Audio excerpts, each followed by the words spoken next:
जय भोलेनाथ। भक्तों आइए आज सोमवार के दिन सुनते हैं भगवान शिव और माँ पार्वती की दिव्य कथा। कहते हैं कि जो भक्त सोमवार के दिन व्रत रखकर भगवान शिव और माँ पार्वती की इस कथा को सुनता है उसकी हर मनोकामना अवश्य ही पूर्ण होती है। किंतु एक बात का विशेष ध्यान रखें कि अधूरा कथा से व्रत का पूर्ण फल प्राप्त नहीं होता, इसलिए कृपया कथा को शुरू से लेकर अंत तक अवश्य सुनिए और अपनी मन की इच्छा भगवान के चरणों में अवश्य रखिए। तो आइए भगवान की चरणों के ध्यान करते हुए इस कथा का शुभ आरंभ करते हैं। जय भोलेनाथ। प्राचीन काल में रत्नभद्र नाम से प्रसिद्ध एक धर्मात्मा यक्ष गंधमादन पर्वत पर रहता था। उनके पूर्णभद्र नामक एक पुत्र उत्पन्न हुआ। अंत में अनेक भोगों को भोगकर उस रत्नभद्र ने शिव ध्यान परायण हो परम शांत शिवलोक को प्राप्त किया। पिता के शिवलोक चले जाने पर पूर्णभद्र ने संतानहीन होने से अपनी भार्या कनक कुंडला नाम की यक्षिणी से कहा, प्रिय, मुझे पुत्र के बिना यह राज्य और महल आदि अब शून्य मालूम होता है। कनक कुंडला बोली, प्राणनाथ, आप ज्ञानवान होकर भी पुत्र के लिए खेद क्यों करते हैं? यदि यही इच्छा है तो पुत्र मिलने का उपाय कीजिए। इस जगत में उद्यमी लोगों को क्या दुर्लभ है। जो प्राणी परवंध के भरोसे रहते हैं वह नितांत का पुरुष है, क्योंकि अपना किया हुआ कर्म ही परवंध है और कुछ नहीं। इस कारण प्रतिकूल प्रावंध को शांत करने के लिए समस्त कारणों के भी कारण रूप भगवान शिव की शरण में जाना चाहिए। यदि आप सर्वश्रेष्ठ पुत्र है तो भगवान शिव की शरण ग्रहण कीजिए। अपनी पत्नी की बात सुनकर यशराज ने गीत वाद्य से भगवान शिव का पूजन कर पुत्र की अभिलाषा पूर्ण की। उसका नाम हरिकेश पड़ा। पुत्र उत्पन्न होने की प्रसन्नता से उसने अनेक दान पुण्य किए। जब हरिकेश 8 वर्ष का हुआ तभी से वह खेल धूली बालू का शिवलिंग बनाकर त्रिनादि ध्रुवा से उनका पूजन करता और अपने साथियों को शिव नाम से ही पुकारता था। वह रात दिन हे चंद्रशेखर, हे भूतेश, हे मृत्युंजय, हे नीलकंठ आदि पवित्र नामों का उच्चारण करता और मित्रों को प्रेम करता हुआ बार बार इन्हीं नामों से पुकारता रहता था। उसके कान नाम के अतिरिक्त अन्य किसी को ग्रहण नहीं करते थे। वह शिव मंदिर को छोड़कर किसी अन्य जगह नहीं जाता। उसके नेत्र शिव के अतिरिक्त और कुछ देखने की इच्छा नहीं रखते थे। वह सपना में भी भगवान शिव को ही देखा करता था। हरिकेश की यह दशा देखकर उसके पिता ने उसे गृह कार्य में लगाने की अनेक चेष्टाएं की, किंतु उस पर कुछ भी असर नहीं हुआ। अंत में हरिकेश घर से निकल गया। कुछ दूर जाकर उसे भ्रम हो गया और वह मन ही मन कहने लगा, हे शंकर, कहाँ जाऊं? कहाँ रहने से मेरा कल्याण होगा? यह सोचकर उसने अपने मन में विचार किया कि जिसकी कहीं ठिकाना नहीं है उसका काशीपुरी ही आधार है। इस प्रकार निश्चय कर वह काशीपुरी को गया, जिस अविमुक्त क्षेत्र में पंच भौतिक देह त्याग कर प्राणों का शिव की प्रसन्नता से फिर देह से संबंध नहीं रहता, उस आनंद वन में जाकर तप करने लगा। कुछ समय बाद भगवान शिव ने पार्वती को अपना बिहार वन दिखाया। वह अनेक सुगंध युक्त पल्लवों से शोभित था। शिव बोले, हे देवी, जैसे तुम मुझको बहुत प्रिय हो वैसे ही यह आनंद वन भी मुझे परम प्रिय है। मेरे अनुग्रह से इस आनंद वन में मैं मरे हुए को जन्म मरण का बंधन नहीं होता, अर्थात वह फिर संसार में जन्म नहीं लेता। पुण्य आत्मा के कर्म बीज विश्वनाथ की प्रज्वलित अग्नि में जल जाते हैं। उसी से फिर वे गर्भाशय में नहीं आते। काशीवासी लोगों के देहांत समय में मैं ही तारक ब्रह्म ज्ञान का उपदेश देता हूँ, जिससे वे उसी क्षण मुक्त हो जाते हैं।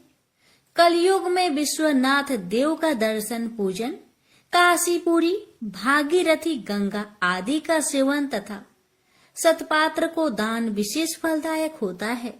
हे देवी, काशीवासी सदा मुझ में ही बसते हैं, इससे मैं उनको अंत में संसार सागर से पार कर देता हूँ। यह मेरी प्रतिज्ञा है।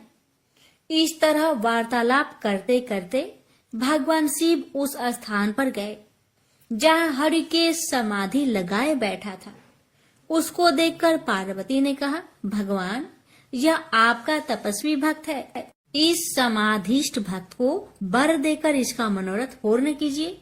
इसका चित्त केवल आप में ही है और इसका जीवन भी आपके ही अधीन है।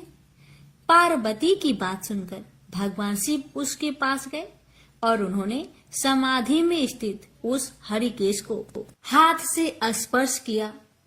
दया सिंधु का स्पर्श पाकर उस यक्ष ने आंखें खोलकर अपने सम्मुख प्रत्यक्ष अपने अभीष्ट को देखा। गदगद स्वर में यक्ष ने कहा कि हे शंभो, हे पार्वती पते, हे शंकर, आपकी जय हो। आपके कर कमलों का स्पर्श पाकर मेरा यह शरीर अमृत रूप हो गया। इस प्रकार प्रिया वचन सुनकर भगवान शिव बोले, हे यक्ष, तुम इसी क्षण मेरे वर से मेरे क्षेत्र के दंडनायक हो जाओ। आज से तुम दुष्टों के दंडदायक और पुण्यवानों के सहायक बनो और डंडा पानी नाम से विख्यात होकर सब उद्भट गणों का नियंत्रण करो। मनुष्यों में सत्य अर्थ नाम वाले संभ्रम और उद्भ्रम, ये दोनों गण सदा तुम्हारे साथ रहेंगे। तुम काशीवासी जनों के अन्नदाता, प्राणदाता, ज्ञानदाता हो और मेरे मुख से निकले तारक मंत्र के उपदेश से मोक्षदाता होकर नियमित रूप से काशी में निवास करो। भगवान शिव की कृपा से वही हरिकेश यक्ष काशी में दंड पानी के रूप में स्थित हो गया और भक्तों के कल्याण में लग गया। प्रेम से बोलिए हर हर महादेव। एक समय तरह तरह के फूल फल और सुंदर जड़ी बूटियों से शोभ्यमान कैलाश पर्वत पर विराजमान श्री भगवान शंकर जी से श्री पार्वती जी बोली कि हे जगत के स्वामी, आज मन बहलाव के वास्ते आप और मैं चौपर खेलें। शंकर जी ने कहा कि चौपर के खेल में बेईमानी बहुत होती है और हार जीत का पता नहीं पड़ता है, इसलिए कोई तीसरा आदमी होना चाहिए जो ईमानदारी से फैसला कर सके। महादेव जी के इतना कहते ही पार्वती जी ने अपनी माया से वहां एक बालक बनाकर बैठा दिया तथा महादेव जी ने अपने मंत्र के बल से उसमें जान डाल दी। महादेव जी ने उस बालक का नाम अंगद रखा तथा बालक को आदेश दिया कि तुम हम दोनों की हार जीत को बताते रहना।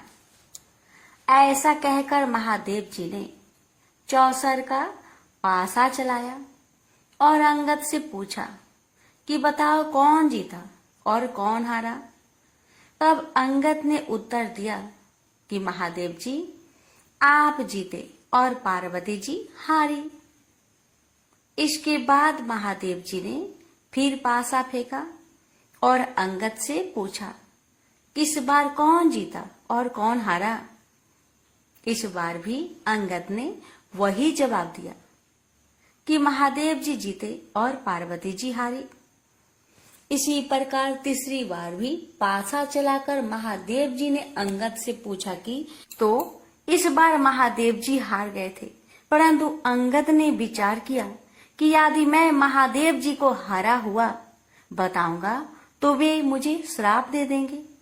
ऐसा सोचकर अंगद ने फिर वही पुराना रटा रटाया उत्तर दे दिया कि महादेव जी जीते और पार्वती जी हारे।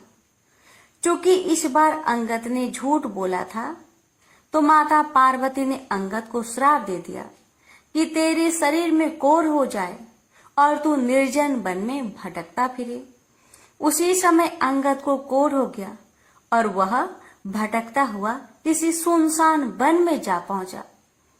वहां जाकर उसने देखा कि ब्राह्मणी, इंद्राणी आदि देवताओं की स्त्रियां व्रत के निमित्त महादेव जी की पूजा कर रही है। उनको पूजा करते देखकर अंगद ने उनसे पूछा कि आप यहाँ क्या कर रही है? तब उन देवियों ने अंगद को बताया कि हम तो मानसा बाचा नाम से प्रसिद्ध महादेव जी की पूजा कर रहे हैं, यानी कि अपने मन तथा वाणी को बस में करके, अर्थात सभी जगह से मन हटाकर और शिव पार्वती में ही अपना मन लगाकर पूजा कर रहे हैं। इसलिए इस व्रत का नाम भी मनसा बाचा व्रत रखा गया है। इसके पश्चात उस बालक अंगद ने पूछा कि इस व्रत के करने से क्या फल होता है?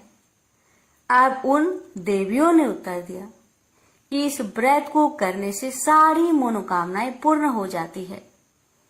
तब अंगद ने कहा कि मैं भी इस व्रत को करना चाहता हूं, यदि आप इसकी विधि मुझे बता सके तो आपकी बड़ी कृपा होगी। तब उन देवियों ने अंगद को चावल तथा सुपारी देकर व्रत करने की पूरी विधि विधान बताया। इस व्रत को श्रावण मास के पहले सोमवार से करना चाहिए।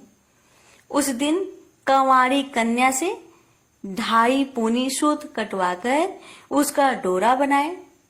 उस डोरे की तथा महादेव जी की पूजा जब तक कार्तिक सुदी चौथ नहीं आए तब तक प्रति सोमवार को करते रहना चाहिए। साथ ही व्रत भी रखना चाहिए। जब कार्तिक सुदी चौथ आए तो उस दिन उद्यापन करना चाहिए। उद्यापन में 1.25 सेर घी, 1.25 सेर गुड़ तथा 4.25 सेर आटा लेकर चूरमा बनाए। इस चूरमे के लड्डू बनाकर उसके 4 समान भाग कर ले। इनमें से एक भाग महादेव जी के चढ़ाए, एक भाग किसी ब्राह्मण या नाथ को दे, एक भाग गाय को दे तथा बाकी बचे भाग स्वयं को भोजन करे। इस व्रत का उद्यापन कोई भी करे, वह चाहे राजा हो या रंक, सबको इतना ही सामान लेना चाहिए। यदि व्रत करने वाला मनुष्य या स्त्री चौथे भाग को पूरा ना खा सके तो पहले से ही उसमें से निकालकर किसी को दे दे। जिस प्रकार की अनंत भगवान का डोरा पहना जाता है, उसी प्रकार जो डोरा बनाया था उसे स्वयं धारण कर ले और उद्यापन के पश्चात उस डोरे को जल में पधरा दे। इस प्रकार अंगद भी प्रति वर्ष मनसा महादेव का व्रत करने लगा। उसके व्रत करते हुए 4 वर्ष हो गए। तब व्रत के प्रभाव से पार्वती जी के हृदय में दया उत्पन्न हुई और उन्होंने महादेव जी से पूछा कि महाराज, जिस बालक को मैंने श्राप दिया था उसका कुछ पता नहीं है कि उसको किसी ने मार तो नहीं दिया? तब तीनों लोगों की सभी बातें प्रत्यक्ष रूप से जानने वाले श्री महादेव जी ने पार्वती जी से कहा कि वह तो जीवित है। इसके पश्चात पार्वती जी ने महादेव जी से कहा, हे नाथ, ऐसा कोई व्रत हो तो बताइए जिससे कि मेरा वह मानसिक पुत्र फिर से मुझे मिल जाए। तब महादेव जी ने कहा कि श्रावण सुदी के पहले सोमवार के दिन कंवारी कन्या से 2.5 पूनी सूत कटवाकर उसका डोरा बनाना और उसे केसर आदि में रंग कर उसमें 4 गांठें देकर सुपारी पर लपेटकर ताम्र पात्र में रखकर उसे शिव रूप मानकर उसकी तथा शिव जी की पूजा करना। कार्तिक सुदी चौथ के दिन इस व्रत का उद्यापन करना, जिसमें 1.25 सेर घी, 1.25 सेर गुड़ और 4.25 सेर आटा लेकर उसका चूरमा बनाना तथा उस चूरमे के 4 भाग करना, जिनमें से एक भाग शिव जी की अर्पण करना, दूसरा भाग ब्राह्मण को देना, तीसरा भाग गाय को तथा चौथा भाग स्वयं भोजन के रूप में ग्रहण करना। सभी को इसी मात्रा में समान लेना चाहिए, न तो समान इससे अधिक होना चाहिए तथा न ही इससे कम। महादेव जी से यह विधि सुनकर पार्वती जी ने भी यह व्रत किया तथा व्रत के प्रभाव से अंगद कोढ़ रहित हो गया और वह अपनी माता के पास बिना बुलाए ही चला गया। उसे आता देखकर पार्वती जी प्रसन्न होकर हंसने लगी। तो अंगद ने पूछा कि हे मातेश्वरी, आप मुझे देखकर हंस क्यों रही हो? तब पार्वती जी ने कहा, हे पुत्र, मैं इस व्रत के प्रभाव को देखकर हंस रही थी। यह तुम्हारे पिताजी का बताया हुआ मनसा बाचा का व्रत है। यह व्रत मैंने किया, तभी तो तुम ठीक होकर मेरे पास आ गए हो। इस बात को सुनकर अंगद ने कहा कि हे माता, मैंने भी यह व्रत किया था, इसी से मेरा कोढ़ भी मिट गया। तब पार्वती जी ने कहा कि हे पुत्र, अब तेरी क्या इच्छा है वह बता। तब उस पुत्र ने कहा कि हे जगत जननी माँ, मुझे उज्जैन नगरी का राज्य करने की और वहां की राजकुमारी से ब्याह करने की इच्छा है। पुत्र के इतना कहते ही पार्वती जी ने उससे कहा कि जा, तुझे उज्जैन का राज्य मिल जाएगा, तू फिर से इस मांचा बाचा के व्रत को कर। इस प्रकार अंगद ने पुनः 4 वर्ष तक यह व्रत किया, तब उसे उज्जैनी का राज्य मिल गया। अब नारद जी राजा युधिष्ठिर से कह रहे हैं कि उसे राज्य किस प्रकार मिला, तो सुनो। उज्जैन के राजा रानी वृद्ध हो गए थे। उनके कोई पुत्र नहीं था, केवल एक राजकुमारी थी। इसलिए राजा रानी ने सोचा कि इस कन्या का विवाह किसी राजकुमार से करके उसको राज्य दे देंगे। ऐसा निश्चय कर उन्होंने एक स्वयंवर रचा, जिसमें कई देशों के राजकुमार आए। तब वहां के राजा ने एक हथिनी को श्रृंगार करा के पूजा करके हाथ जोड़कर कहा कि हे हथिनी, तुम देव स्वरूपा हो, तुम यह माला लो और जो भी इस राज्य को संभालने में सक्षम हो तथा राजकुमारी के लायक वर हो, उसे यह माला पहना दो। किसी मामूली मनुष्य को यह माला मत पहना देना। पार्वती जी का पुत्र अंगद भी देवलोक से उज्जैन नगरी पहुंचा, तो वह भी स्वयंवर देखने के लिए राजा के वहां चला गया। हथनी ने उसे देखकर उसके ही गले में माला डाल दी। यह सब देखकर स्वयंवर में आए लोगों ने कहा कि ये तो हथनी की भूल है, क्योंकि यह बालक कोई राजकुमार नहीं है। ऐसा कहकर उन लोगों ने उस लड़के को दूर हटा दिया और पुनः वह माला हथिनी को दे दी और उससे प्रार्थना की कि हे माता, जो इस राज्य के लायक हो उसको ही माला पहनाना। परंतु दूसरी बार भी हथनी ने उस बालक के पास जाकर उसी के गले में माला डाल दी। जहाँ सब देखकर वहां उपस्थित लोग कहने लगे कि हथनी ने हठ पकड़ ली है। इतना कहकर उन्होंने उस बालक को मार पीट कर दरवाजे से बाहर निकाल दिया एवं पुनः हथिनी पर गणपति की मूर्ति स्थापित करके वही प्रार्थना की। वह हथिनी देवरूपी थी, इसलिए वह दरवाजे के बाहर निकली और उस बालक को ढूंढकर तीसरी बार भी उसी के गले में माला डाल दी। तब राजा ने नगर सेठ को बुलाकर कहा कि तुम इस बालक को यहाँ से ले जाओ और बारात सजाकर इसे हमारे यहाँ ले आओ। राजा की आज्ञा मानकर सेठ अंगद को वहां से ले गया। इतनी देर में राजा ने भी पंडित को बुलाकर लगन का दिन निश्चय करवाया और अपनी कन्या का विवाह उस बालक के साथ कर दिया। इतना ही नहीं, राजा ने अपने खर्चे के लिए थोड़े से गांव रखकर अपना सारा राज्य ही अपनी बेटी को कन्यादान में दे दिया। विवाह के पश्चात अंगद और राजकुमारी महल में गए। अब अंगद उज्जैन नगरी का राजा तथा राजकुमारी वहां की रानी बन चुकी थी। एक दिन रानी ने राजा से पूछा कि हे पतिदेव, आप अपनी जात और नाम तो बताइए। इस पर अंगद ने उत्तर दिया कि मेरा नाम अंगद है। भगवान महादेव मेरे पिता और पार्वती मेरी माता है। तब राजकुमारी ने कहा कि महाराज, इस बात को तो मृत्यु लोक के लोग मानेंगे नहीं, आप मुझे सत्य सत्य बताइए।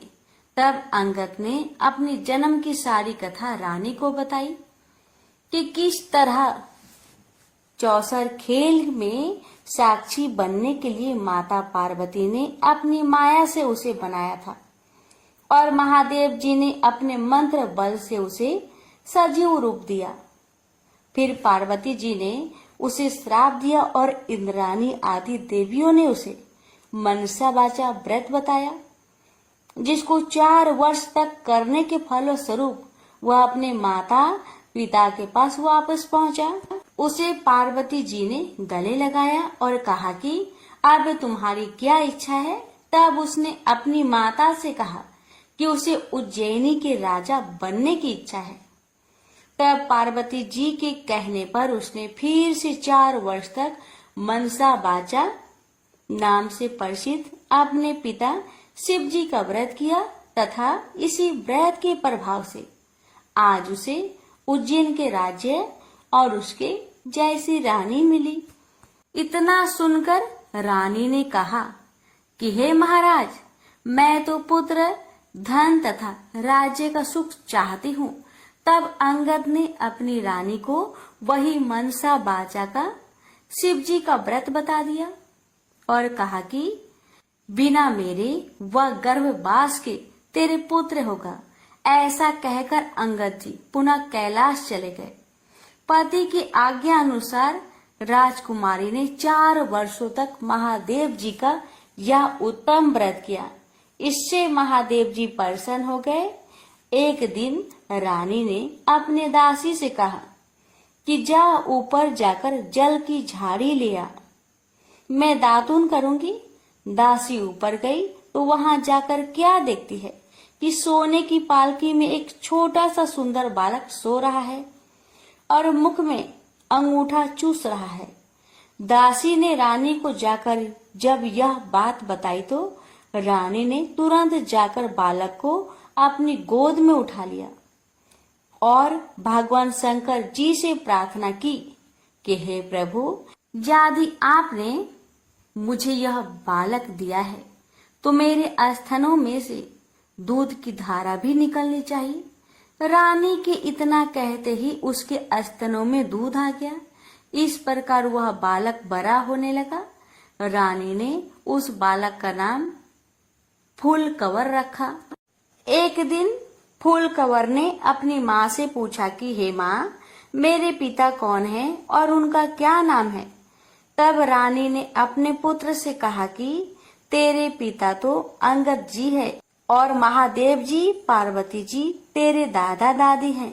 तब फूलकवर ने अपनी माता से कहा कि इस बात को तो मृत्यु लोक में कोई नहीं मानेगा।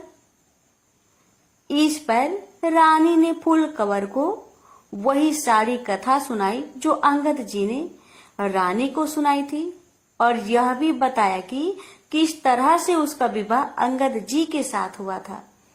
परंतु चूंकि अंगद जी की मृत्यु लोक में रहने की अवधि कुछ ही दिन की थी, इसलिए वे तो अपने माता पिता के पास कैलाश चले गए।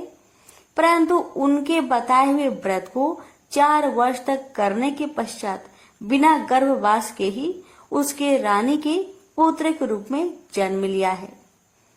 इतना कहकर रानी बोली, अब तुम बताओ कि तुम्हारी क्या इच्छा है।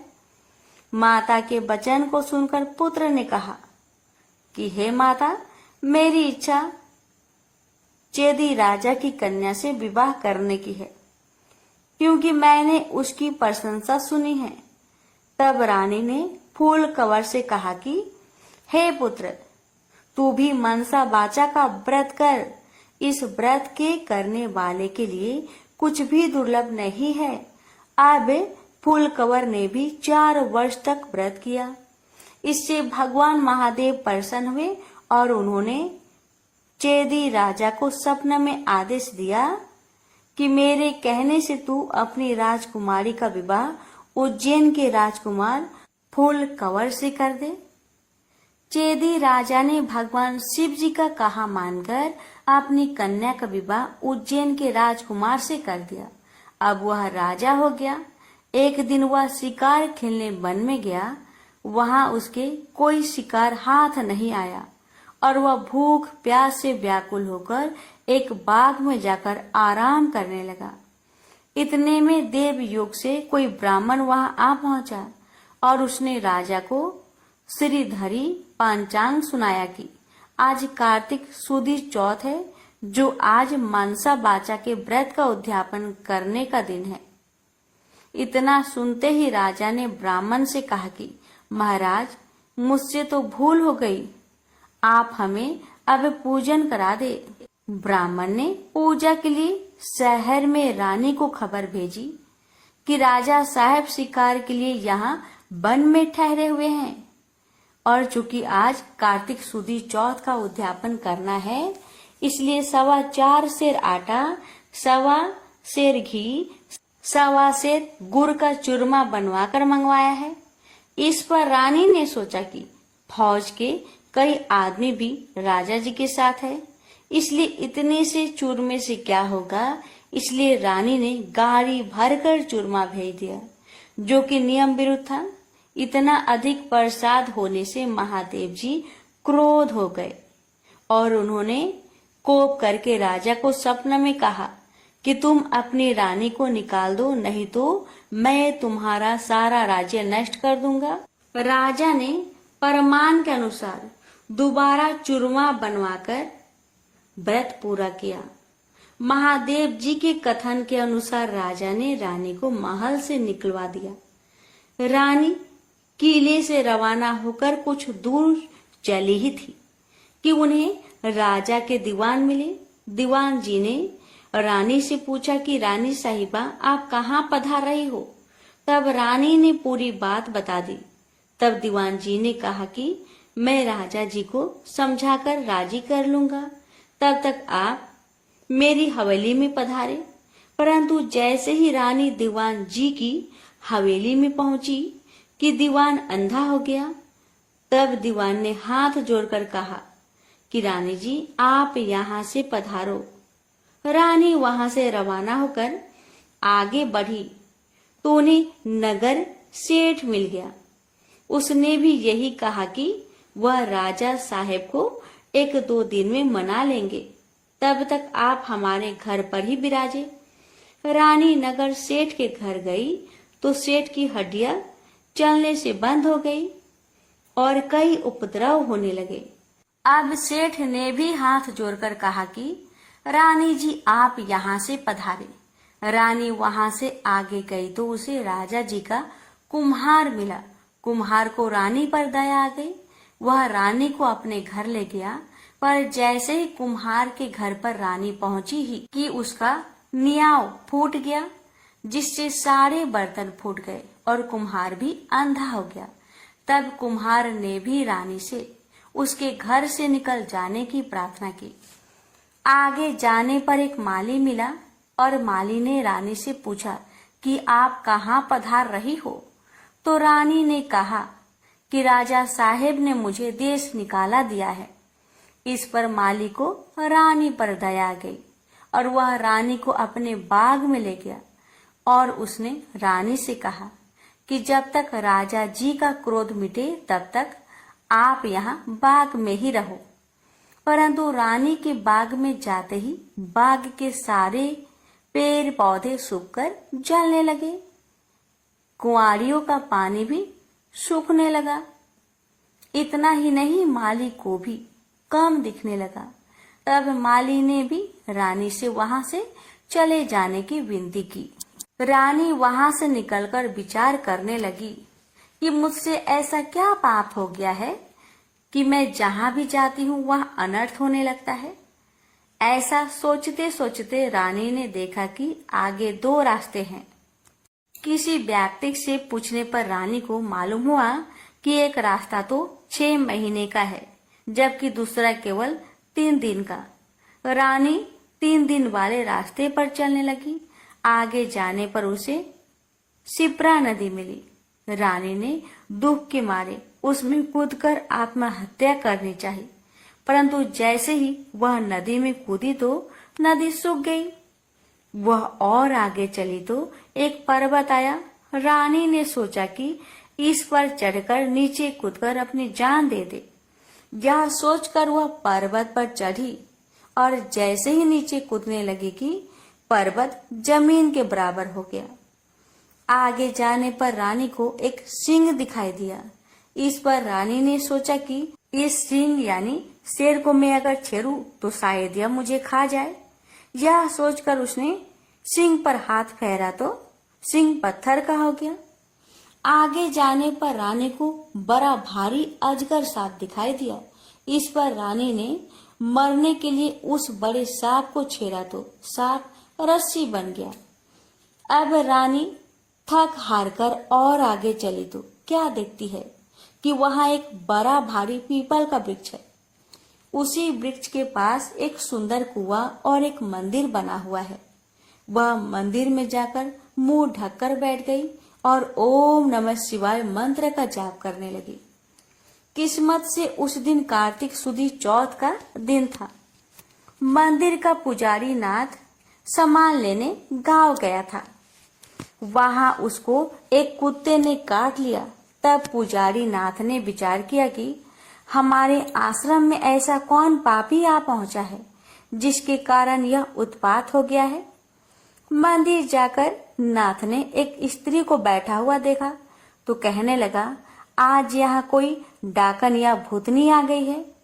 तब रानी ने विनय पूर्वक कहा कि महाराज, मैं ना तो डाकन हूँ और ना ही भूतनी, मैं तो मानवी हूँ। आकाश की घेरी और जमीन की झेली हुई एक दुखी स्त्री। यदि आप मुझे धर्म की बेटी बनाओ तो मैं आपको अपना सारा भेद कहूँ। नाथ ने यह स्वीकार कर लिया तो रानी ने अपना सारा भेद कह दिया। अब वह वहां से जाने लगी तो चल नहीं सकी। तब पुजारी नाथ ने उद्यापन का एक लड्डू उसे खाने को दे दिया। लड्डू को हाथ में देखते ही रानी को व्रत याद आ गया। नाथ ने भी बता दिया कि आज कार्तिक सुदी चौथ है और यह मनसा बाचा के व्रत का प्रसाद है। इसका नियम है कि राजा हो तो भी अधिक प्रसाद ना बनाए और गरीब हो तो भी कम ना बनाए। यह एक भाग का लड्डू है। तब रानी की समझ में आ गया कि उसने प्रसाद का चूरमा ज्यादा भेजा था, इससे महादेव जी उससे क्रोध हो गए हैं। ऐसा विचार कर रानी ने पुजारी नाथ से प्रार्थना की कि हे महाराज, इस व्रत को अब मैं भी करना चाहती हूँ। तब नाथ ने कहा कि श्रावण सुदी चौथ आ रही है, इस दिन से तुम व्रत शुरू करो। फिर नाथ जी ने कंवारी कन्या से पूनी कतवाकर उसका डोरा बना दिया। पूजन का सामान लाकर सोमवार के सोमवार रानी व्रत और पूजन करती रही। जब कार्तिक सुदी चौथ आई तब नाथ जी गांव जाकर सामान ले आए और 1.25 सेर घी, 1.25 सेर गुड़, 4.25 सेर आटे का चूरमा बनाया। चूरमे के 4 भाग किए गए और शिव जी पार्वती जी की मनसा वाचा पूजा की। इस तरह व्रत करते हुए रानी को 4 वर्ष पूरे हो गए तो महादेव जी ने राजा को स्वप्न में दर्शन देकर कहा कि राजन, अब तू रानी को वापस बुलवा ले, नहीं तो मैं तेरे राज्य का नाश कर दूंगा। तब राजा ने कहा कि महाराज, अब रानी का पता लगाना कठिन है। आपकी आज्ञा से ही तो मैंने उसे देश निकाला दिया था। तब महादेव जी ने कहा कि हे राजन, तू 4 विश्वासी नौकरों को पूरब के दरवाजे पर भेज दे। वहां बिना नाथे हुए बैलों की गाड़ी आएगी। वह गाड़ी वही जाकर ठहरेगी जहाँ पर तुम्हारी रानी है। प्रातः काल होते ही राजा ने अपने 4 विश्वास पात्र आदमी पूरब की ओर भेज दिए। आगे बिना नथे हुए बैलों की गाड़ी आई और वे चारों उसमें बैठ गए और वे उसी मंदिर पर पहुंच गए जहाँ पर रानी थी। रानी को पहचानकर सेवकों ने कहा कि हे रानी जी, अब आप पधारिए, राजा साहब ने आपको बुलाया है और इसी कार्य के लिए हमको यहाँ भेजा है। तब रानी ने नाथ जी को कहा कि मैं आपकी धर्म की बेटी हूँ, इसलिए आप मुझे सीख देकर भेजिए। तब नाथ जी ने मिट्टी के हाथी घोरा हुआ पालकी बनाकर मंत्र के छींटे दिए, जिससे वे सच्चे हाथी घोड़ा पालकी बन गए। रानी ने नाथ जी से फिर कहा कि हे पिताजी, आते समय रास्ते में मेरे रहने से कई जीवों का नुकसान हो गया था, तो उनका भी उद्धार हो जाना चाहिए, नहीं तो यह पाप भी मुझको ही लगेगा। तब नाथ जी ने शिव जी के निर्माल्य स्नान कराए जल की एक झाड़ी भर दी और कहा कि बेटी, तो इस जल का छींटा ओम नमः शिवाय कहकर डाल दी जाना, तो सारे पाप निवृत्त हो जाएंगे। अब तो रानी शिव जी, पार्वती जी को और नाथ जी को साष्टांग नमस्कार कर लेने को आई और चारों सेवकों के साथ रवाना हो गई। जाते हुए उसे रास्ते में वही सर्प मिला। तब रानी ने शिव जी से प्रार्थना की कि हे प्रभु, मेरे पाप से यह सर्प रस्सी बन गया था, अब यह फिर से सर्प हो जाए। ऐसी प्रार्थना कर झाड़ी के जल के छींटे दे दिए, जिससे वह पहले के समान सर्प बन गया। आगे उसे वही सिंह मिला जो पत्थर का होकर पड़ा था। उसके भी रानी ने झाड़ी के जल के छींटे दिए, तो वह जीवित होकर जंगल में भाग गया। आगे चलने पर वह पर्वत आया जो जमीन के बराबर हो गया था। प्रार्थना करके जल के छींटे देने से वो भी पहले जैसा पर्वत हो गया। आगे जाते जाते वह नदी आई जो सूख गई थी। रानी ने शिव जी का ध्यान कर जल के छींटे दिए, जिससे वह भी गहरे तथा स्वच्छ जल वाला नदी फिर से हो गया। अब रानी जी ने पालकी, हाथी घोड़े तो किले में भेज दिए और वह खुद उसी बाग में गई जो पहले सूख गया था। बागवान ने कहा कि रानी जी, आप फिर क्यों आ रही हो? पहले ही आपके आने से यह बाग उजड़ गया था। पर रानी के समझाने पर माली ने फाटक खोला। रानी के बाग में जाकर शिव जी का ध्यान कर झाड़ी के जल के छींटे दिए, जिससे वह पहले से भी अच्छा हरा भरा बगीचा हो गया। वहाँ कई कोयल बोलने लगी, नाना प्रकार के फल फूल दिखाई देने लगे और कुओं में लबालब जल भर गया। फिर रानी जी उसी कुम्हार के घर गई तो कुम्हार की आंखें खुल गई और जल के छींटे देने से न्याव के बर्तन सोने चांदी के बन गए। कुम्हार ने कहा कि रानी जी, ये सोने के बर्तन हमारे पास कौन रहने देगा? तब रानी जी ने कहा कि इसमें से 4 बर्तन राजा को भेंट कर देना। इसी प्रकार रानी नगर सेठ के घर गई तो उसकी हड्डियां सिरकने लगी और उसे व्यापार में लाभ होने लगा। तब नगर सेठ ने कहा कि अने दाताजी, आपके पधारने से हमारी यह रिद्धि सिद्धि हुई है। इस खुशी में मैं सारी नगरी को जिमाना चाहता हूँ। सारी नगरी में ढिंढोरा पिटवा दिया गया कि कल किसी के घर में धुआं ना निकले। यदि किसी ने चूल्हा जलाया तो वह दंड का भागीदार होगा। आगे जैसे ही रानी दीवान जी की यहाँ पहुंची तो दीवान जी की आंखें खुल गई। सब आनंद हो गया। अब रानी साहिबा अपने किले में पधारी। राजा जी ने उनका अच्छा स्वागत किया। नगर सेठ ने सारे नगर को जिमाया और किले में जाकर रानी जी से अर्ज की कि अन्य दाता जी, अब आप भी पधार कर भोजन ग्रहण कीजिए। इस पर रानी ने कहा कि मेरे तो आज कार्तिक सुदी चौथ का उजिरना है, जो किसी भूखे आदमी को जिमाकर जिमूंगी। सारे नगर के लोग तो नगर सेठ के यहाँ जिम आए। नगर में अब कोई भी भूखा व्यक्ति नहीं मिला।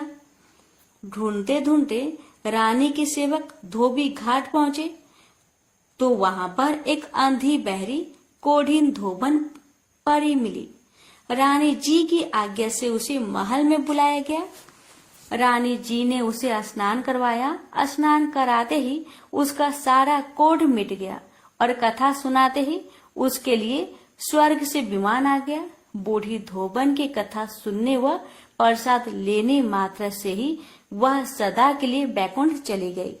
राजा रानी भी हर साल मनसा बाजा का व्रत करते रहे। वे संसार के सब प्रकार के सुखों को भोगते रहे और पुत्र को राजगद्दी देकर अंत काल में शिवलोक में गए।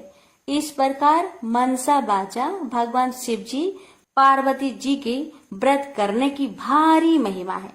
श्रावण सुदी सोम से कार्तिक सुदी चौथ तक का यह व्रत सब मनोवांछित फल को देने वाला है। इस मनसा बाचा के व्रत को करने वाले मनुष्य की सभी कामनाएं शिव जी महाराज पूर्ण कर देते हैं। पुत्र नहीं हो या होकर जीवित नहीं रहता हो तो इस व्रत के करने से स्त्री पुत्र का सुख अवश्य प्राप्त करती है। इसी प्रकार पुरुष को स्त्री का और स्त्री को पति का सुख सौभाग्य प्राप्त होता है। जिसकी कमाई धंधा ना हो तो इस व्रत के करने से शिव शंकर भगवान उसे जीविका प्रदान करते हैं। प्रेम से बोलिए जय भोले शंकर, जय पार्वती माता। हे भोलेनाथ, यदि कथा कहने या सुनाने में मुझसे मन वचन या कर्म से कोई त्रुटि हो गई हो तो हे त्रिपुरारी कृपया उसे क्षमा करें। मैंने अपने श्रद्धा और सामर्थ्य अनुसार आपकी व्रत कथा का वाचन किया है।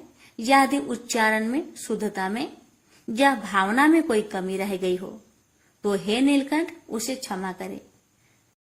आपकी कृपा सदा मुझ पर बनी रहे और कथा सुनने वाले समस्त भक्तों पर भी आपकी असीम कृपा और आशीर्वाद बना रहे। उसके जीवन में सुख शांति आरोग्यता और शिव भक्ति बनी रहे। यही मेरी सच्चे हृदय से प्रार्थना है। हर हर महादेव। भक्त, एक समय की बात है कि देव ऋषि नारद ने विषय वासनाओं पर विजय प्राप्त करने के लिए पर ब्रह्मा की कठोर साधना की। वे हिमालय पर्वत के एक निर्जन स्थान में जाकर समाधित हो गए और पर ब्रह्मा की आराधना करने लगे। उनको इस प्रकार कठोर साधना करते देख देवराज इंद्र भयभीत हो गए। उन्होंने इस विषय में देवगुरु बृहस्पति से परामर्श करने का विचार किया। वे आचार्य बृहस्पति के पास पहुंचे और उनसे कहा, हे आचार्य जी, नारद मुनि हिमालय पर्वत पर कठिन साधना कर रहे हैं। मेरी समझ में यह नहीं आ रहा कि वे इतना कठोर तप किस लिए कर रहे हैं। इसके पीछे क्या कारण है। देवगुरु बृहस्पति बोले, हे इंद्र, संभव है नारद के मन में तुम्हारे सिंहासन को प्राप्त करने की लालसा पैदा हो गई हो। शायद इसलिए वे इतनी कठोर साधना कर रहे हैं। देवगुरु की बात सुनकर इंद्र और भी भयभीत हो गए। उन्होंने आचार्य बृहस्पति से पुनः पूछा, हे आचार्य, यदि ऐसा हुआ तो मेरे लिए यह बहुत भयंकर बात होगी। मुझे परामर्श दीजिए कि ऐसी हालत में मैं क्या करूं। आचार्य बृहस्पति बोले, हे इंद्र, तुम तो देवों के राजा हो, सर्वशक्ति संपन्न हो, सामर्थ्यवान हो। मैं तुम्हें इस विषय में क्या परामर्श दे सकता हूँ। तुम स्वयं ही कोई उपाय सोच लो। हाँ, मुझे ही कोई न कोई उपाय सोचना पड़ेगा। कहते हुए इंद्र वहां से चले आए। अपने महल में पहुंचकर उन्होंने कामदेव को बुलाया और उनसे कहा, हे कामदेव, नारद हिमालय पर्वत पर निर्जन स्थान में बैठे बहुत कठोर तपस्या कर रहे हैं। मैं चाहता हूँ कि तुम उनके पास जाओ और अपनी शक्ति के द्वारा जैसे भी हो उनकी तपस्या को भंग कर दो। इंद्र के आज्ञा पाकर कामदेव तत्काल उस स्थान की ओर बढ़ चले जहाँ नारद मुनि तपस्या कर रहे थे। कामदेव वहां पहुंचकर उन्होंने अपनी मायावी शक्ति का जाल बिछाया। उसके संकेत मात्र से उस बियावान क्षेत्र में बाहर आ गए। कुछ क्षण बीतते बीतते स्वर्ग लोक की एक अप्सरा प्रकट हुई और नारद के सामने मनोहारी नृत्य करने लगी। उसके घुंघरुओं की मधुर ध्वनि वातावरण में गूंजने लगी, लेकिन कामदेव का यह प्रयास व्यर्थ ही साबित हुआ। अप्सरा नृत्य करते करते थक गई, किंतु नारद मुनि का ध्यान नहीं टूटा। थक हार कर अप्सरा वापस लौट गई। तप पूरा होते ही नारद ने आंखें खोली। कामदेव ने सोचा, यदि नारद को बाद में यह बात पता लग गया कि मैंने उनकी तपस्या में विघ्न डालने की चेष्टा की है, तो वह मुझे श्राप दे देंगे। उचित यही है कि मैं स्वयं ही उन्हें सच्ची बात बता दूं। यही सोचकर उन्होंने नारद के समक्ष पहुंचकर उन्हें साष्टांग प्रणाम किया। नारद ने उन्हें आशीर्वाद देकर पूछा, आओ कामदेव, किस कार्य हेतु यहाँ आगमन हुआ है? कामदेव बोले, हे देव ऋषि, मेरा अपराध को क्षमा कीजिए। मैंने आपकी तपस्या भंग करने का प्रयास किया था। नारद ने पूछा, पर क्यों? किसके आदेश से तुमने ऐसा किया? कामदेव ने कहा, हे मुनिवर, मुझ अंकिचन में इतनी हिम्मत नहीं जो स्वयं ही आपको तब से डिगाने का कार्य करता है। मुझे ऐसा करने को कहा गया था। किसने ऐसा करने को कहा था कामदेव, बताओ? हे देवऋषि नारद, मुझे इंद्रदेव ने कहा था। उन्होंने ही मुझे यहाँ भेजा था। कामदेव ने सच्ची बात बता दी। कामदेव की बात सुनकर नारद जी मुस्कुरा दिए और कहने लगे, हे कामदेव, मैं तुम्हें क्षमा करता हूँ। अब तुम जाओ और देवराज को बता देना कि नारद ने इच्छाओं को बस में कर लिया है। अब मैं संसार के किसी भी भौतिक आकर्षण में नहीं फंस सकता। जान बची और लाखों पाए, कामदेव ने सोचा और जल्दी से वहां से चले गए। कामदेव के जाने के पश्चात नारद सोचने लगे, मैंने कामदेव को परास्त किया है। अब मेरा नाम भी भगवान शिव के समान हो गया, क्योंकि कामदेव को या तो शिव ने परास्त किया था या फिर अब मैंने। यह सोचकर नारद कैलाश पर्वत पहुंचे। उन्होंने भगवान शिव और पार्वती को नमन किया। भगवान शिव ने नारद के चेहरे पर झलकती प्रसन्नता की चमक देखी तो उन्होंने पूछा, क्या बात है नारद, आज आप बहुत प्रसन्न दिखाई दे रहे हैं, कोई बात है? तो नारद जी बोले, हाँ भगवान, हाँ, बात ही कुछ ऐसी है। ऐसी क्या बात है नारद, हमें भी तो बताओ। हे भगवान, मैंने कामदेव को जीत लिया है। इंद्र ने उसे मेरी तपस्या भंग करने के लिए भेजा था, किंतु वह अपने प्रयासों में सफल नहीं हुआ। मैंने निर्विघ्न अपनी तपस्या पूरी की है। नारद जी की बात सुनकर भगवान शिव मुस्कुराए और बोले, हे नारद, मुझे यह जानकर बहुत प्रसन्नता हुआ कि तुमने काम पर विजय प्राप्त कर लिया है। पर देखो, यह बात तुमने मुझे बता दी तो बता दी, और किसी देव को यह बात मत बताना। विशेषकर भगवान विष्णु को तो भूल कर भी यह बात मत बताना। लेकिन नारद को चैन कहाँ आए? यह बात बताने के लिए तो उनके पेट में मरोड़ मरोड़ हो रही थी। हे भक्तों, अतः भगवान शिव के परामर्श को उन्होंने नहीं माना और क्षीर सागर की ओर चल पड़े। रास्ते में उन्होंने सोचा, कामदेव पर मेरी विजय की खबर सुनकर शिव विशेष प्रसन्न नहीं हुए। शायद उन्हें मुझसे ईर्ष्या हो रही है, इसलिए वे भगवान विष्णु से यह बात न बताने को कह रहे थे। भला इतनी बड़ी सफलता के बाद मैं भगवान विष्णु को क्यों न बताऊं? वे तो मुझसे बहुत स्नेह रखते हैं।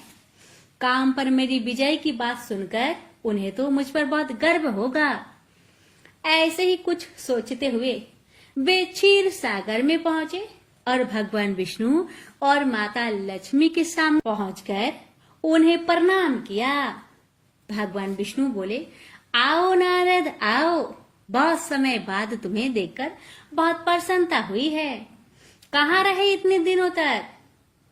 भगवान, मैं तपस्या कर रहा था और आपको जानकर हर्ष होगा कि मेरी तपस्या पूर्ण हो गई। यद्यपि देवराज इंद्र ने कामदेव द्वारा मेरी तपस्या भंग करने की कोशिश की, किंतु कामदेव को भी मुझसे हार माननी पड़ी। अच्छा, क्या सचमुच? भगवान विष्णु ने कृत्रिम आश्चर्य व्यक्त की। हाँ प्रभु, हाँ, मैंने भी कामदेव पर विजय प्राप्त कर ली है। अब अकेले शिव ही नहीं है, कामदेव को जीतने वाले आपका यह भक्त भी सारे संसारिक प्रलोभन से परे हो गया है। भगवान विष्णु समझ गए कि नारद के मन में अभिमान पैदा हो गया, किंतु परकट वे बोले, यह तो बहुत अच्छी बात है नारद, फिर भी तुम सदा सावधान रहना, कौन जाने कब क्या घटित हो जाए। फिर भगवान विष्णु से विदा लेकर नारद लौट पड़े।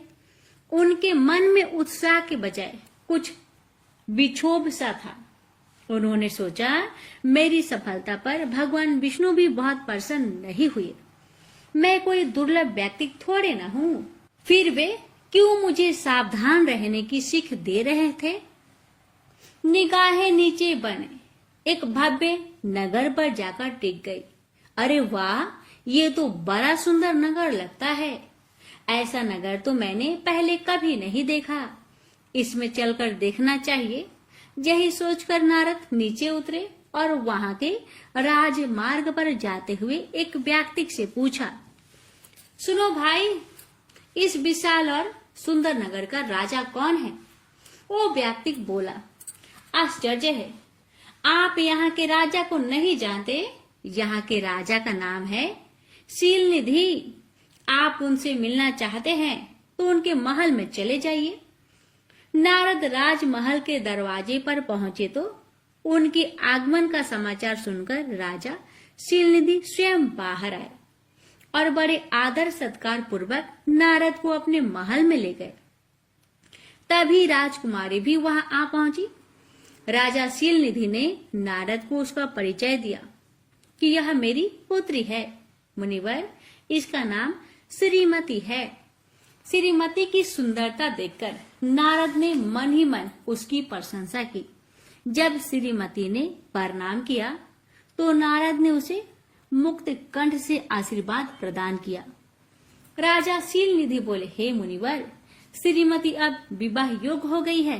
मैंने निश्चय किया है कि शीघ्र ही एक स्वयंवर का आयोजन कराऊंगा ताकि यह स्वेच्छा से अपना पति वरण कर सके।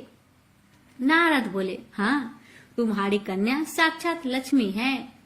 कोई भी हरि जैसा गौरवशाली व्यक्ति जिसे पत्नी रूप में पाकर धन्य हो सकता है। राजा शीलनिधि बोले, आपके कथन से मेरा उत्साह बढ़ा है मुनिवर। अब तो शीघ्र ही इसके स्वयंवर का आयोजन करूंगा। नारद ने मन ही मन सोचा, इस राजकन्या का विवाह यदि मेरे साथ हो जाए तो कितना अच्छा रहे। इसे पत्नी रूप में पाकर मैं तो जैसे धन्य ही हो जाऊंगा। अगर यह मुझे प्राप्त हो जाए तो मैं पूरे ब्रह्मांड में स्वयं को सबसे भाग्यशाली पुरुष समझूंगा। पर मैं इसे प्राप्त कैसे करूं? राजा शीलनिधि का आतिथ्य सत्कार स्वीकार कर नारद उस नगर से बाहर गए और उन्होंने एक स्थान पर खड़े होकर भगवान विष्णु का स्मरण किया। अपने प्यारे भक्त की पुकार सुनकर भगवान विष्णु प्रकट हुए और बोले, हे नारद, क्या बात है, मुझे याद क्यों किया? नारद मुनि बोले, हे भगवान, मुझे हरि जैसा सुंदर मुख चाहिए। आप कृपा करके मुख हरि जैसा कर दीजिए। भगवान विष्णु ने तथास्तु कहा और वहां से अंतर्ध्यान हो गए। बस यही नारद से एक चूक हो गई। वरदान मांगते समय वे यह भूल गए कि हरि का एक अर्थ बानर भी होता है। भगवान विष्णु ने नारद का मुख बंदर जैसा बना दिया, और क्योंकि नारद के पास उस समय अपना रूप देखने के लिए कोई उपकरण भी नहीं था, अतः वे अपना मुख नहीं देख सके। जिस समय नारद स्वयंवर स्थल में पहुंचे, वह अनेक देशों के राजा एवं राजकुमार उपस्थित थे। नारद मुनि बड़े ही विश्वास के साथ यह सोचते हुए कि अब तो वरमाला मेरे गले में ही पड़ेगी, जाकर एक आसन पर विराजमान हो गए। नारद को देखकर वहां उपस्थित राजा लोग मंद मंद मुस्कुराने लगे। उनमें से एक राजा बोला, अरे जरा इस मनुष्य का मुख तो देखो, इसका शरीर तो मनुष्य जैसा है और मुख बंदर का। दूसरा बोला, यह शायद अपने आप को बहुत सुंदर समझता है, तभी तो राजकुमारी के स्वयंवर में उसके द्वारा स्वयं का चयन किए जाने की आशा से यहाँ आया है। उस व्यक्ति की बात सुनकर सभी ठहाके मार के हंस पड़े। तभी राजकुमारी श्रीमती वरमाला लिए स्वयंवर स्थल में पधारी। उसे देखकर उपस्थित राजा हास परिहास करना भूल गए और सब सावधान मुद्रा में बैठ गए। सबको आशा थी कि राजकुमारी उनके गले में ही वरमाला डालेगी। विशेषकर नारद के मन में तो किसी प्रकार की कोई शंका ही नहीं थी। भला जिसके पास भगवान विष्णु जैसा सुंदर मुखड़ा हो, उसे कौन सी सुंदरी अस्वीकार करती। राजकुमारी वरमाला लिए जैसे ही नारद के समीप पहुंची, नारद ने अपनी गर्दन आगे करके मुस्कुरा कर कहा, हे देवी, एक दृष्टि इधर भी देख लो, मैं भी तुमसे परिणय करने का आकांक्षी हूँ। नारद की बात सुनकर राजकुमारी हंस पड़ी और बोली, तनिक अपने मुख को तो भी दर्पण में निहार लो बानर। यह कहकर उसने एक व्यंग भरी दृष्टि नारद पर डाली और उपेक्षा से उनकी ओर देखकर अपना मुख दूसरी ओर मोड़ लिया। राजकुमारी श्रीमती ने स्वयंवर स्थल में 2-3 चक्कर लगाए और फिर वरमाला हाथ में लिए एक और उदास भाव से खड़ी हो गई। तभी भगवान विष्णु ने स्वयंवर स्थल में प्रवेश किया, जिन्हें देखकर राजकुमारी का चेहरा खिल उठा। वह तेजी से आगे बढ़ी और वरमाला विष्णु के गले में डाल दी। नारद ने जब यह दृश्य देखा तो वे ईर्ष्या से जल उठे। वे विष्णु के पास पहुंचे और क्रोध भरे स्वर में बोले, हे भगवान, आपने मेरे साथ छल क्यों किया? मैंने आपसे आपके जैसा सुंदर मुख मांगा था और आपने मुझे बानर का मुख दे दिया। ऐसा धोखा मेरे साथ आपने क्यों किया? भगवान, यदि आपको स्वयं ही इस राजकुमारी से विवाह करना था तो मुझे पहले ही बता देते, मैं स्वयं ही इस प्रतियोगिता से बाहर हो जाता। अब श्री हरि ने नारद से कहा, हे नारद, मैंने तुम्हारे साथ किसी प्रकार का कोई छल नहीं किया। तुमने मुझसे हरि का मुख मांगा था, सो मैंने तुम्हें दे दिया। तुम तो संस्कृत के प्रकांड पंडित हो, फिर यह क्यों नहीं समझ सके कि हरि का अर्थ बानर भी होता है। अपनी गलती महसूस कर नारद के क्रोध में कुछ कमी आई। उन्होंने पूछा, अब क्या मेरा मुख जीवन भर इसी प्रकार का बना रहेगा भगवान? भगवान विष्णु बोले, नहीं, बस तुम थोड़ी देर के लिए अपनी आंखें बंद कर लो। नारद ने अपनी आंखें बंद कर ली। भगवान विष्णु पुनः बोले, अब अपनी आंखें खोलो और देखो कि सच क्या है।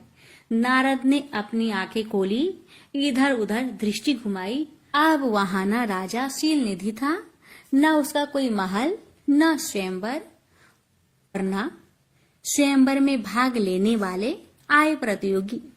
वे एक निर्जन स्थान पर खड़े थे और उनके सामने खड़े थे श्री हरि विष्णु और माता लक्ष्मी। उन्हें इस प्रकार चारों ओर भौचक्के भाव से निहारते देख भगवान विष्णु ने कहा, नारद, यह सब मेरी माया थी। तुम्हारे मन में घमंड पैदा हो गया था कि तुमने काम पर विजय प्राप्त कर ली है और तुम अब भगवान शिव के समकक्ष हो गए हो। तुम्हारे इसी अहंकार भाव को समाप्त करने के लिए मुझे यह माया रचनी पड़ी। और हाँ, जो तुम राजकुमारी श्रीमती समझे थे और जिससे विवाह करने को आतुर हो रहे थे, जानते हो वह कौन थी? कौन थी? नारद के मुंह से बरबसी निकल पड़ा। लक्ष्मी, मेरी चिरसंगनी। लक्ष्मी की ओर संकेत करते हुए भगवान ने कहा, तुम जिसे माता लक्ष्मी कहकर बुलाते हो वही लक्ष्मी राजकुमारी श्रीमती थी। यह सुनकर नारद का चेहरा शर्म से झुक गया। उन्होंने श्री हरि से कहा, हे प्रभु, आपने मुझ पर बड़ा उपकार किया, जो समय रहते ही मेरी आंखें खोल दी। मैं सचमुच पतन के गर्त में गिरने के लिए जा रहा था, किंतु आपने कृपा करके मुझे उबार लिया। इस प्रकार भगवान विष्णु की कृपा से नारद के मन में पैदा हुआ अहंकार भाव समाप्त हो गया। राजकुमारी श्रीमती से विवाह करने की जो इच्छा उनके मन में पैदा हुई थी, वो भी तिरोहित हो गई। नारद नारायण नारायण कहते हुए पुनः अपने मार्ग पर चल पड़े। प्रेम से बोलिए, ओम नमः शिवाय। जय श्री हरि।